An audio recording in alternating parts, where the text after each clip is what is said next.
Ji-hoon Park walked through the long metal hallways of the Galactic Council station. His black shoes made soft sounds on the polished floor.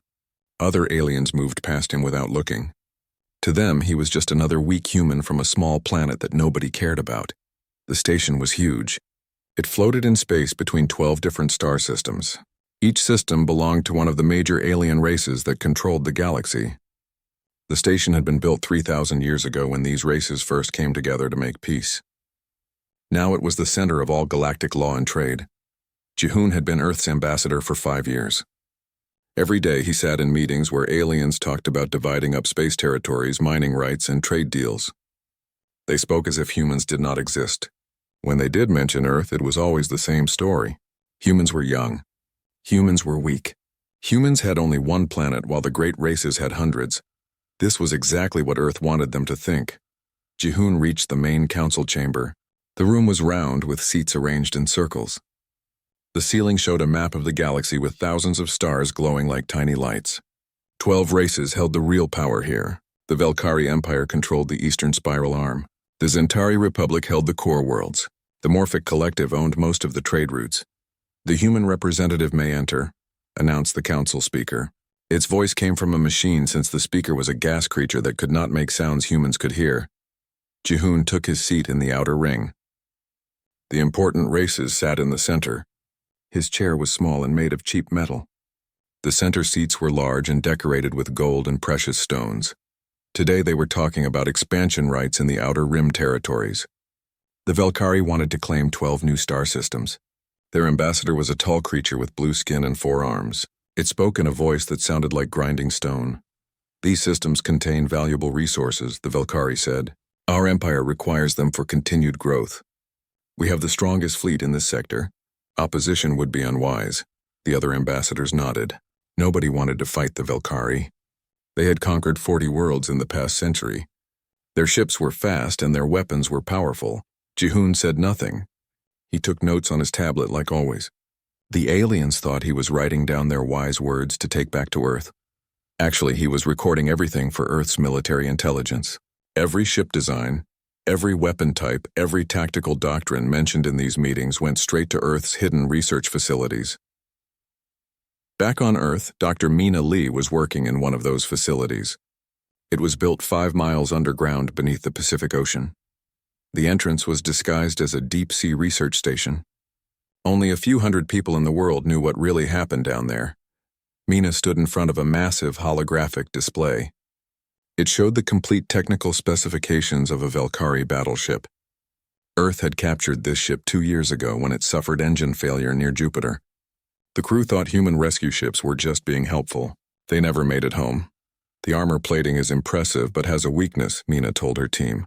"The joints between sections can be damaged by focused electromagnetic pulses. Our new torpedo design should be able to exploit this." Her assistant, Dr. Kyung-oh, pulled up another display. "What about their shields?" "Powerful against energy weapons, but almost useless against kinetic projectiles," Mina replied. "They've been fighting each other for so long that they all use the same types of weapons. They've never had to defend against human tactics." 3 floors below them, workers assembled the latest human warship.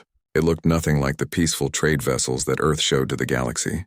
This ship was built for one purpose: killing aliens as efficiently as possible. Captain Sun-ho Kim commanded one of Earth's fake trade ships. The U.S. Harmony looked like a simple cargo vessel. Its hull was painted white with blue stripes. The ship moved slowly and sent out peaceful radio signals to any aliens it met. Inside the cargo holds were sensors that could detect alien technology from thousands of miles away. Sun-ho's ship was currently near the Proxima Centauri system. They were pretending to trade basic minerals with a small alien colony. The aliens thought they were getting a good deal trading rare crystals for simple iron ore. They did not know that Earth had plenty of those crystals already. The real purpose was to test new stealth technology. "Are they detecting our scans?" Sun-ho asked his science officer, Lieutenant Yojin Ha. "No, Captain. Our sensors are mapping their entire defensive network and they have no idea. Their detection equipment cannot see through our new shielding." "Good. Mark all weapon positions and send the data home. Earth needs to know exactly what we're dealing with out here." The aliens at Proxima had 12 defense platforms around their main planet. Each platform carried enough firepower to destroy a small fleet. Or so they thought. Earth's analysis showed that human ships could avoid or disable those platforms easily. This was happening all over the galaxy. Human trade ships were quietly mapping every alien military installation, every fleet position, every defensive weakness. The aliens were so confident in their superiority that they never thought to hide their secrets from the harmless humans. On the Galactic Council station, the meeting was ending. The Velkari had been granted their 12 new star systems. No one had opposed them. The smaller races were too afraid. The larger races did not care about empty space on the galaxy's edge. "Are there any other matters?" asked the council speaker. The Velkari ambassador looked directly at Ji-hoon. "Yes. We have decided to investigate the human expansion into our border regions. Some of your colonies are in systems we may require for future development." Ji-hoon kept his face calm. "Earth has only 3 small colonies outside our home system. We pose no threat to anyone. Perhaps not. But the Velkari Empire must ensure proper security in all regions under our protection. We will be conducting inspections of your colonial world soon." The other ambassadors said nothing. They had heard this kind of talk before. When the Velkari decided to inspect someone's colonies, those colonies usually ended up belonging to the Velkari. Ji-hoon nodded politely. "Of course, Earth welcomes any peaceful inspection by the Galactic Council's member states." Inside, he was already composing the message he would send to Earth. The peaceful period was ending. Soon the galaxy would learn what humans were really capable of when someone threatened their families. The meeting ended. Aliens filed out of the chamber, returning to their ships and their worlds. None of them noticed the small smile on Ji-hoon's face. Earth was ready. 3 weeks after the council meeting, Velkari warships appeared in the Kepler 442 system. The human colony of New Sol sat on the second planet, home to 800,000 people. Most were farmers and miners who had left Earth to build new lives among the stars. Admiral Taeyang Cho stood on the bridge of the Velkari flagship Thunder of Empire.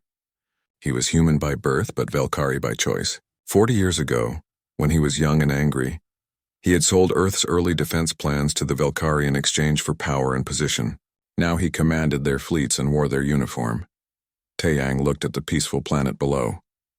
Small cities dotted the green continents. Ships moved between orbital stations like tiny insects. The humans had no idea what was coming. "Sir, we are receiving a transmission from the planet," reported his communications officer, a 4-armed Velkari named Krovik. "Put it through." Commander Yuna Jang appeared on the main screen. She was the ranking human military officer in the system. Her face was tense but controlled. Behind her, Taeyang could see the small command center of the human defense station. "This is Commander Jang of the New Sol Defense Force. Admiral Cho, what brings the Velkari fleet to our system?" Taeyang smiled coldly. "You know me, Commander. Good, that will make this easier. I am here under authority of the Galactic Council to inspect your colony for illegal military installations.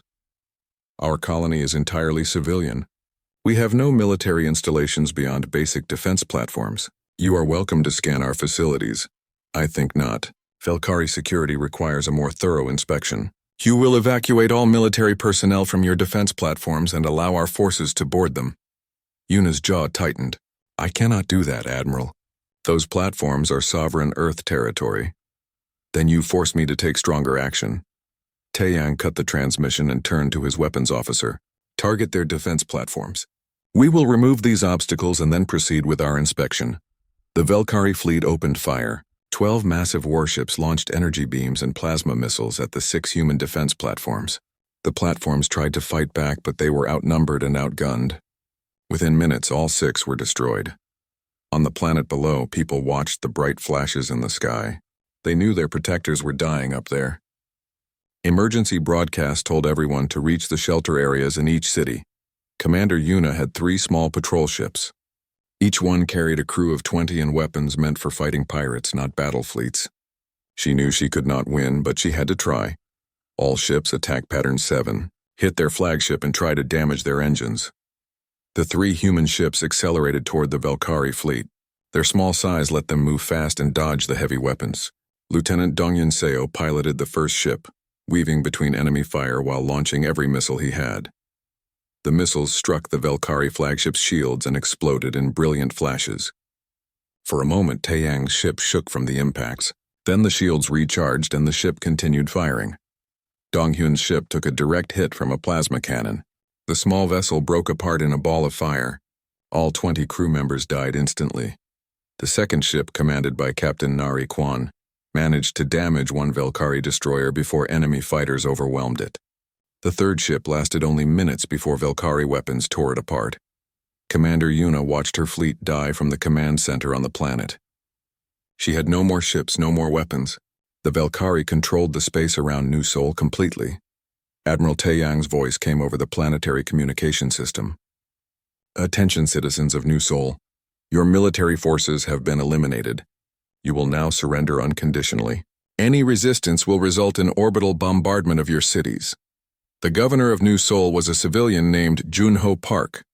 He was Ji-hoon's younger brother, but the Velkari did not know this. Junho gathered the colony leaders in the government building. "We have no choice," he told them. "If we resist, they will kill everyone." The surrender took place in the main square of New Seoul's capital city. Velkari troops landed in massive transport ships. They were tall, blue-skinned warriors in black armor. Their weapons could burn through steel walls. The colony leaders signed the surrender documents. Taeyang watched with satisfaction as the human flag was lowered, and the Velkari banner took its place. But the Velkari were not satisfied with just conquest. They wanted to make an example. Over the next week, they rounded up anyone who had worked for the colonial government or served in the defense force. These people were loaded onto transport ships and taken away as slaves. Among them was Governor Junho Park. He was put in chains and brought before Admiral Taeyang.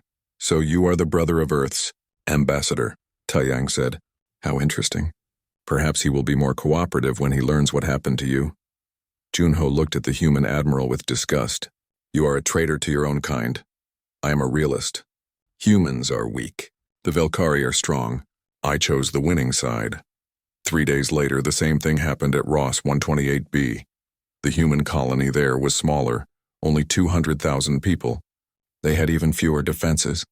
The Velkari fleet destroyed their orbital stations and forced surrender within hours. In total, over 1 million humans were taken as slaves. Another 1.5 million remained on the conquered worlds under Velkari rule. The galaxy took notice. The mighty Velkari Empire had expanded again, and the weak humans had not been able to stop them. On the Galactic Council Station, emergency meetings were called. Ambassador Ji-hoon sat in his small chair and listened as the aliens discussed Earth's situation. "The Velkari actions were legal under galactic law," announced the council speaker. The human colonies were in disputed territory. The Zantari ambassador clicked its mandibles together, a sound that meant agreement. The humans should have accepted Velkari protection. Resistance was foolish. "What terms does the Velkari Empire offer for peace?" asked the Morphic representative. Admiral Taeyang appeared on the main screen from his flagship. "Terms are simple. Earth will abandon all claims to territory beyond their home system. They will pay tribute of 1 million tons of refined metals yearly. They will provide 10,000 human workers for Velkari industrial projects annually.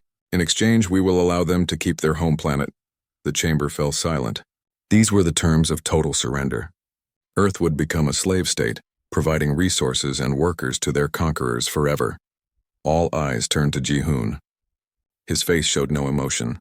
When he spoke, his voice was calm and steady. "I will deliver these terms to my government. We will provide our answer within 1 week." Deep beneath the Pacific Ocean, President Do-hyun Lim read Ji-hoon's message. Around him, the secret command center of Earth's true military buzzed with activity. Screens showed fleets positioning throughout the solar system. Admiral Hyuk Song stood beside him waiting for orders. "How many ships do we have ready?" Do-hyun asked. 412, Mr. President. All crews are trained and equipped. Our weapons are loaded and targeting systems are online." "And our special projects?" Dr. Mina Lee stepped forward. "All completed, sir. We have everything we need." President Do-hyun looked at the message again. His face hardened. "Send word to Ambassador Park. Tell him to reject their terms. Then activate Protocol 7. Sir, are you declaring war on the Velkari Empire?" "No, Admiral. I am declaring war on anyone who thinks they can enslave humanity." Across Earth, hidden facilities opened. In the deepest ocean trenches, massive doors slid apart. Underground shipyards that had been building in secret for 50 years finally revealed their contents. The galaxy was about to learn that humans had been lying about everything. Admiral Hyok-song stood on the bridge of the battleship Indomitable as it rose from the depths of the Pacific Ocean. Around him, 311 other warships emerged from hidden bases across Earth. Some came from underwater facilities. Others launched from concealed mountain installations. A few rose from what had looked like ordinary research stations in Earth's orbit. The Velkari had been watching Earth with their sensors for weeks, looking for signs of military preparation. They had seen nothing. Earth's stealth technology was 60 years ahead of anything in the galaxy. "All ships report ready, Admiral," said Captain Seojin Yang from his position at the tactical station.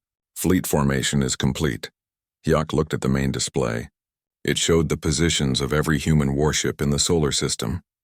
The sight would have terrified any alien military analyst.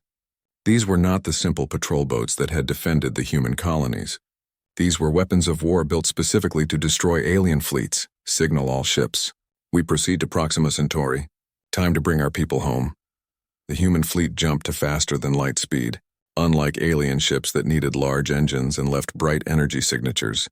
Human vessels used technology stolen and improved from dozens of different alien races. They moved like ghosts through space. At Proxima Centauri, the Velkari had left a garrison of 40 ships to control the conquered human colony. Admiral Taeyang was not there. He had returned to Velkari space to report his success to the Empire's leadership. Commander Brutok, a veteran Velkari officer, commanded the garrison. He was reviewing reports from the slave camps when his sensors detected the approaching human fleet. "Sir, we have 300 unknown contacts approaching at high speed," reported his sensor operator. "Unknown? Identify them immediately." "Sir, the computer cannot match these designs to any known ship types. They are using stealth technology that our sensors can barely detect." Brutok felt the first stirring of concern. "How many ships?" "At least 300, sir. Possibly more. They are moving in perfect formation at speeds that should be impossible." The human fleet dropped out of faster than light speed at the edge of the Proxima system. They were still too far away for the Velkari to see clearly, but close enough to send a message. Admiral Hyok opened a communication channel. His face appeared on screens throughout the Velkari garrison fleet. "This is Admiral Song of the Earth Defense Force. You are occupying human territory and holding human citizens prisoner. You have one chance to surrender and release our people." Commander Brutok stared at the human admiral. The man looked completely calm, as if he commanded the superior force. This made no sense. Earth was supposed to be defenseless. "Human, you are greatly outnumbered. I have 40 warships. You have a few dozen patrol boats at most." "Look again," Hyok said simply. The human fleet activated their full sensor suites. Suddenly, the Velkari sensors could see them clearly. 312 warships, each one larger and more heavily armed than anything Earth had ever shown before. Brutok's mandibles clicked together in shock. "This is impossible. Our intelligence said humans had no significant military. Your intelligence was wrong. You have 10 minutes to begin releasing prisoners and withdrawing from the system." Brutok cut the transmission and immediately sent a message to Velkari High Command. "Emergency priority. Request immediate reinforcement. Humans have deployed unknown fleet of significant size and capability." The response came back quickly. "Reinforcements dispatched. Engage and delay enemy until arrival. The human bluff must be exposed." Brutok did not think this was a bluff, but he followed orders. "All ships attack formation. We will show these humans the power of the Velkari Empire." The 40 Velkari ships accelerated toward the human fleet, their weapons charged and their shields activated. They had fought hundreds of battles and conquered dozens of worlds. Surely they could handle whatever tricks the humans had prepared. Lieutenant Ji Woo-han commanded the human destroyer Swift Revenge. She watched the approaching Velkari ships on her tactical display. Each alien vessel was twice the size of her destroyer, but she was not worried. "Target the lead ship," she told her weapons officer. "Use Pattern 7.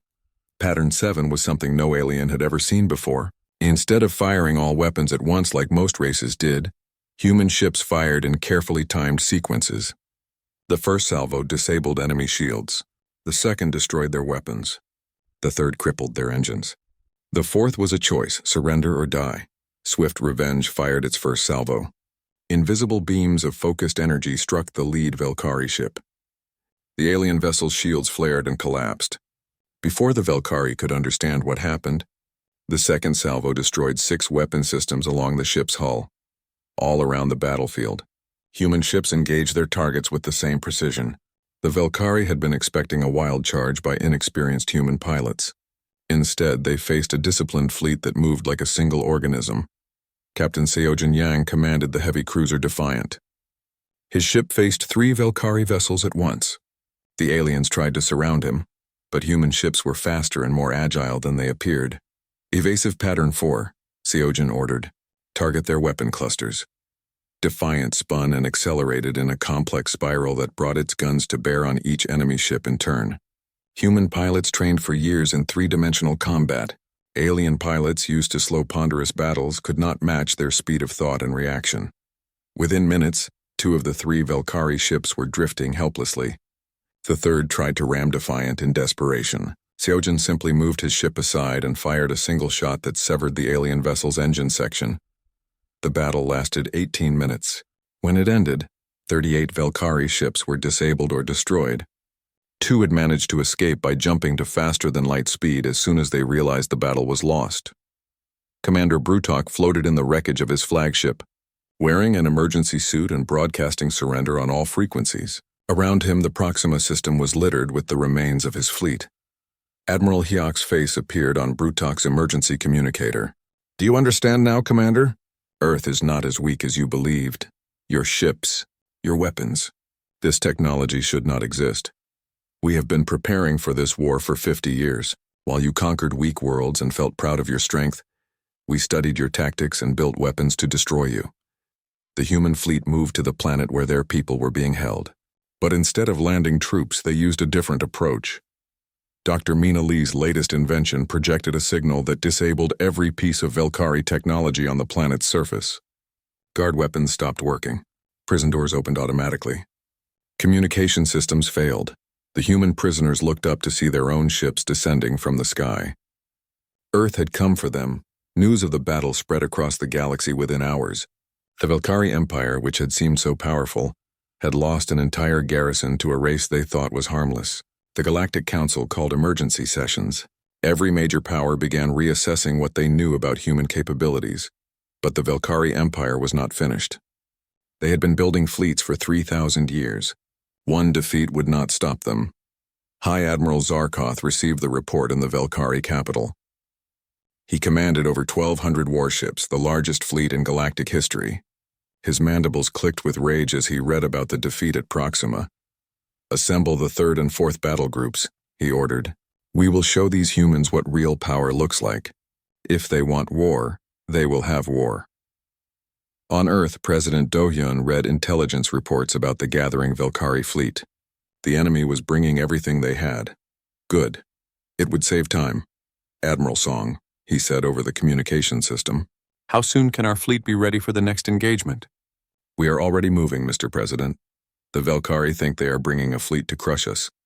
They are actually bringing targets to our weapons." In space, the human fleet spread out across multiple star systems. Each ship waited in perfect silence, hidden by stealth technology that made them invisible to alien sensors. When the Velkari came, they would find humans ready. The galaxy was about to learn that Earth had been holding back much more than anyone imagined. High Admiral Zarkoth commanded the largest fleet ever assembled in galactic history. Over 3,000 ships from 7 different alien races moved through space toward Earth.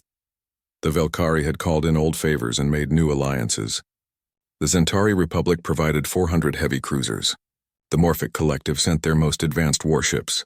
Even smaller races contributed vessels to this great armada. "The humans will see the true might of civilized space," Zarkoth declared from his massive flagship, Eternal Dominion. The ship was 5 miles long and carried enough firepower to destroy a small moon. Admiral Taeyang stood beside him, studying tactical displays. The human trader had convinced the Velkari leadership that Earth's fleet was a one-time surprise. "Sir, my analysis shows the humans cannot have more than 500 ships total. We outnumber them 6 to 1. Good. We will not repeat the mistakes made at Proxima. This time we bring overwhelming force." The alien fleet dropped out of faster-than-light speed at the edge of Earth's solar system. What they saw confused them. No human fleet waited to meet them. The space around Earth seemed almost empty, with only a few orbital stations and communication satellites. "Where are their warships?" asked Zarkoth. "Sir, our sensors detect no significant military vessels," reported the fleet's sensor specialist. "Perhaps they are hiding behind their moon or other planets," Taeyang frowned. Something felt wrong. The humans had been clever before. "Sir, I recommend caution. Deploy scouts to check for ambush positions. Caution. We have 3,000 ships against a primitive world. All units advance to Earth orbit. Prepare to demand surrender." The alien fleet moved deeper into the solar system. They passed Mars without incident. The asteroid belt showed no signs of hidden ships. Jupiter's moons held only scientific stations. Everything looked exactly as it should for a peaceful, lightly defended system. That was when Earth revealed its true nature. Admiral Hyok Song sat in a command center buried 5 miles beneath the Rocky Mountains.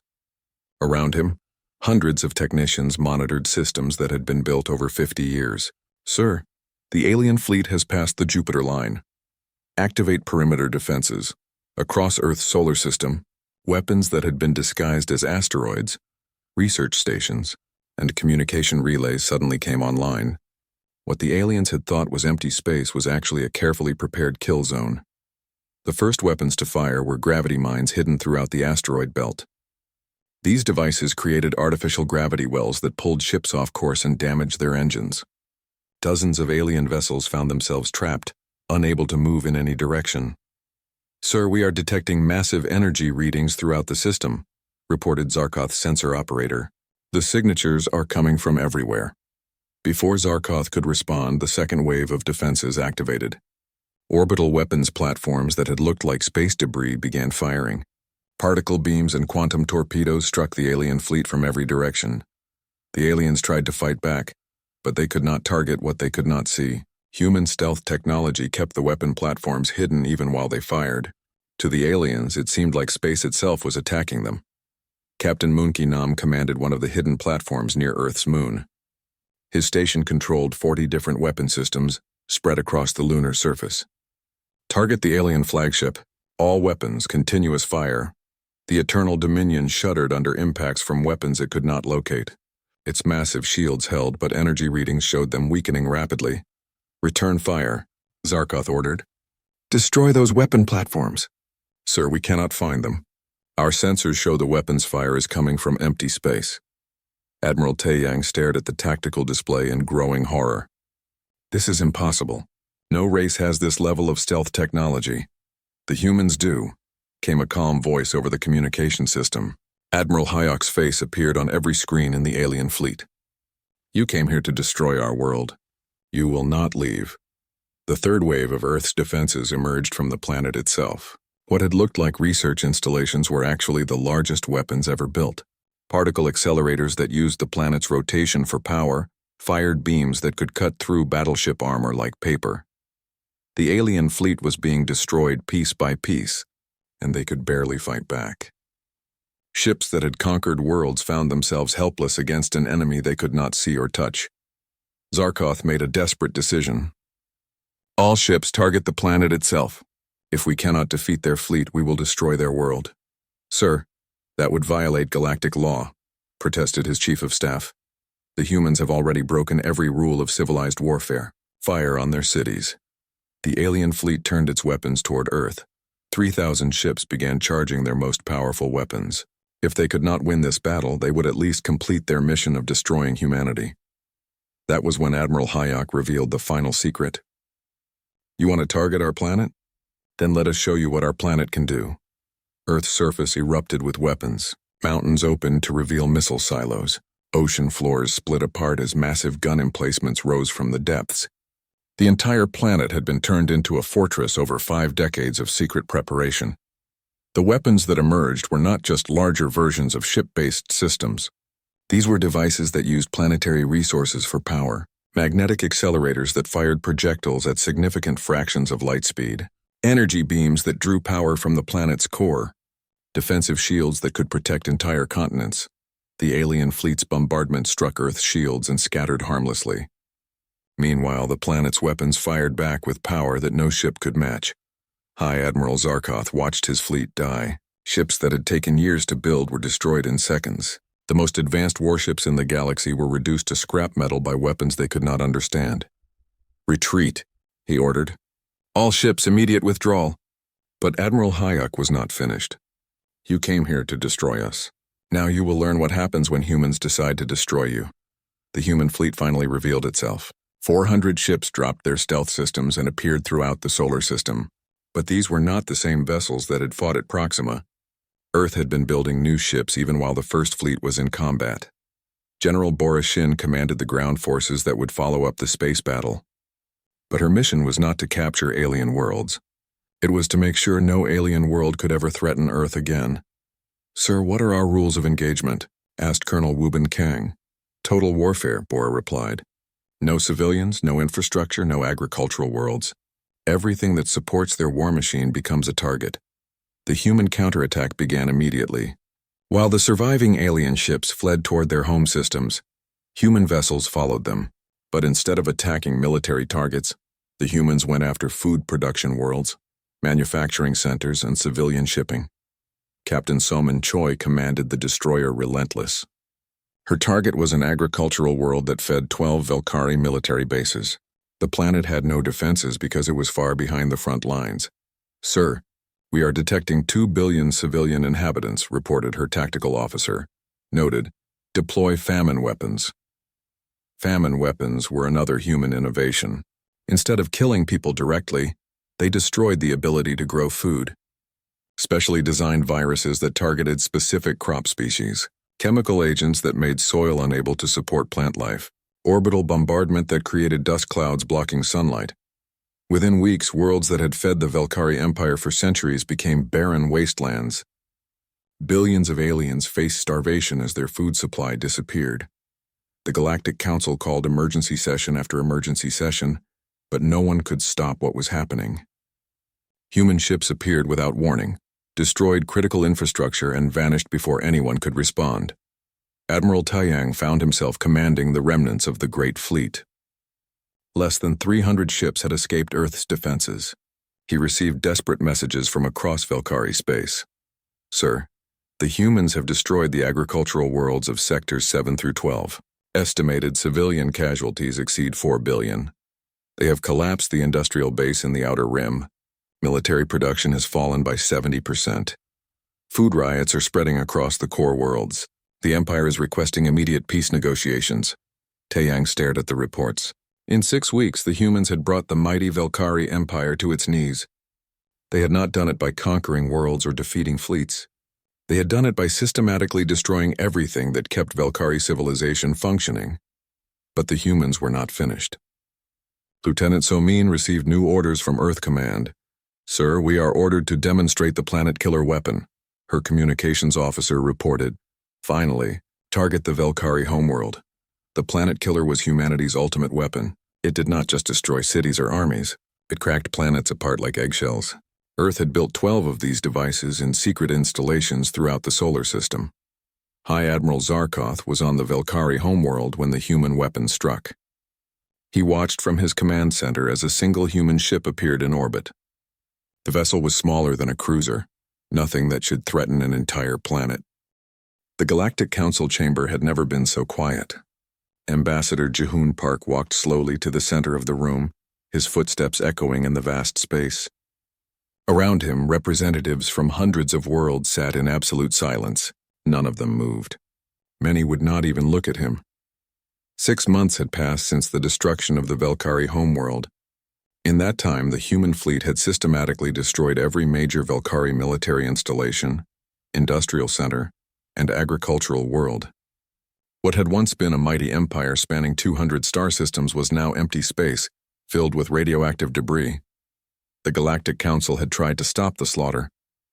They had sent peace delegations, offered to mediate negotiations, even threatened to form another coalition against Earth. The humans had ignored them all. When the Zentari Republic moved ships to protect a Velkari refugee world, human forces destroyed the entire Zentari fleet and the planet they were trying to save. The message was clear. Anyone who helped the Velkari would share their fate. "Honored representatives," Jihoon began, his voice carrying easily through the silent chamber. I stand before you as Earth's ambassador to formally announce the end of the Velkari conflict. A few alien delegates shifted in their seats. The morphic representative made a sound like grinding metal. The gas creature from the Helium Collective flickered different colors. None of them spoke. The Velkari Empire has been completely dismantled, Jihoon continued. All military forces have been eliminated. All industrial capacity has been destroyed. All leadership has been removed. The surviving population has been relocated to designated worlds under human supervision. What Jihoon did not say was that only 12 million Velkari remained alive out of an original population of 43 billion. The survivors were spread across 6 prison worlds, living in basic shelters and growing simple crops under human guard. They would never again pose a threat to anyone. Admiral Hyuk Song sat in his command center aboard the flagship Indomitable, reading reports from across former Velkari space. His fleet now controlled every strategic location in what had been the galaxy's second-largest empire. Human ships patrolled trade routes, monitored communications, and ensured that no organized resistance could form. Sir, we have completed the catalog of captured technology, reported Captain Seojin Yang. Our scientists now have complete technical specifications for every major alien race's weapons, ships, and defensive systems. Excellent. Dr. Lee's teams have been busy, I assume? Yes, sir. She reports that human technology now exceeds galactic standards in every major category. Our new ships are faster, more powerful, and better protected than anything else in known space. Dr. Mina Lee had spent the past 6 months studying captured alien technology. Her teams had dissected everything from Velkari battleships to Zentari defense platforms. The knowledge gained from this analysis put human science decades ahead of the rest of the galaxy. But more importantly, it gave Earth the blueprints to counter any alien weapon or defense system. If any other race decided to challenge humanity, they would find that humans already knew how to defeat their best technology.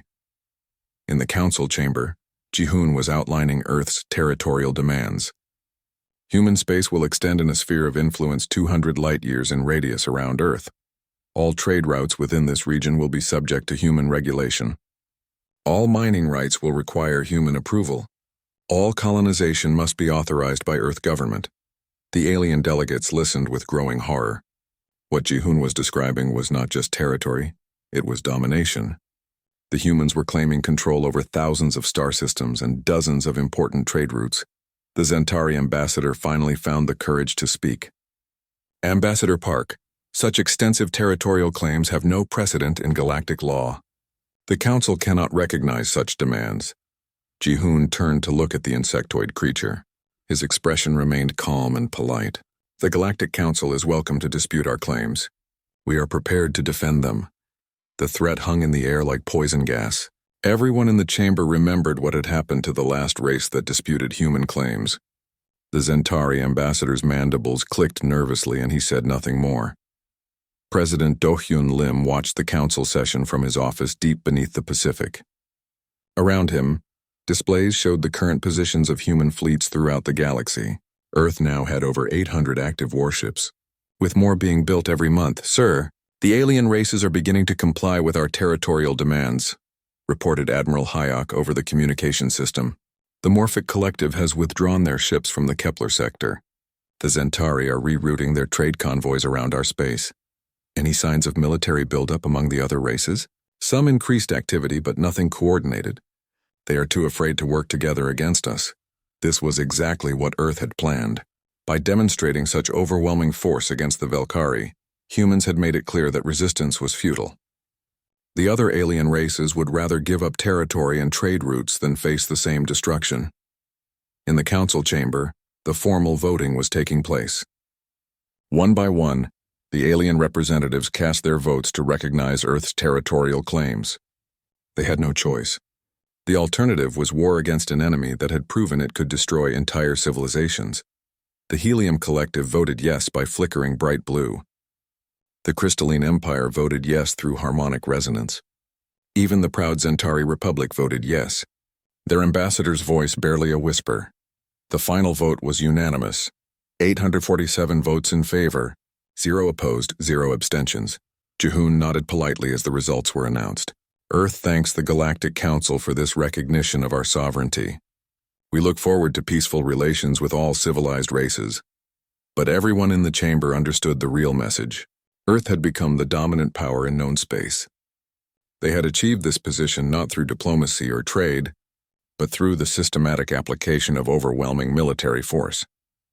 Captain Sun Ho Kim was patrolling the new human border aboard his ship, now renamed the UES Vigilance. Where once he had pretended to be a simple trader, he now commanded a battle cruiser that could destroy entire fleets. His mission was to intercept any alien vessels that tried to enter human space without permission. "Sir, we have a morphic cargo convoy requesting passage through the Tau Ceti system," reported his communications officer. "Are their papers in order?"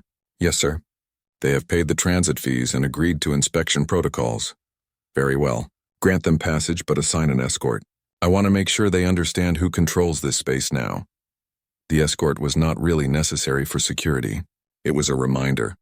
Every alien ship that traveled through human space would be watched and escorted by human warships. The galaxy's trade routes now operated under Earth's supervision. Back in the council chamber, Jihoon was delivering his final statement. "Earth has no desire for further expansion at this time. We are content with our current territory and seek only peaceful coexistence with our neighbors." The alien delegates nodded gratefully. At least the humans seemed satisfied with what they had taken. Perhaps the killing would stop now. However, Jihoon continued, and the temperature in the room seemed to drop several degrees. "Earth will respond with overwhelming force to any future aggression against human territory or citizens. We trust that all civilized races understand this policy." The message was clear. The peace would last only as long as no one challenged human interests. Any race that threatened Earth or its colonies would face the same fate as the Velkari. Colonel Wubin Kang was overseeing the construction of the first human fortress world in former Velkari space. The planet had been stripped of its original population and was being converted into a massive military base. Orbital shipyards were building new human warships. Ground installations housed weapons that could sterilize entire solar systems. "Sir, the new planetary defense grid is operational," reported his chief engineer. "We can now protect or destroy any target within 50 light years of this position." "Excellent. Begin construction of the secondary facilities. We need to be ready if any other race decides to test our resolve." Earth was not just claiming territory, it was fortifying it. Human military bases were being built throughout the new sphere of influence. Advanced warning systems monitored space for hundreds of light years in every direction. If another alien race decided to attack, humans would know about it long before any enemy fleet reached Earth. The Galactic Council session was ending. Alien delegates filed out of the chamber slowly, their movement subdued and fearful. Many of them would return to their home worlds with recommendations that their governments avoid any actions that might anger the humans. Ambassador Jihoon remained behind as the chamber emptied. He stood alone in the vast space, looking up at the star map that showed the current political boundaries of the galaxy. The human sphere now appeared as a large red zone covering hundreds of star systems. His communicator chimed. President Do-hyun's voice came through clearly. "Well done, Ambassador." "How did they react?" "As expected, sir. Complete compliance. No one wants to be the next example." "Good. Return to Earth when you are ready. Your mission there is complete." Jihoon looked around the empty council chamber one more time.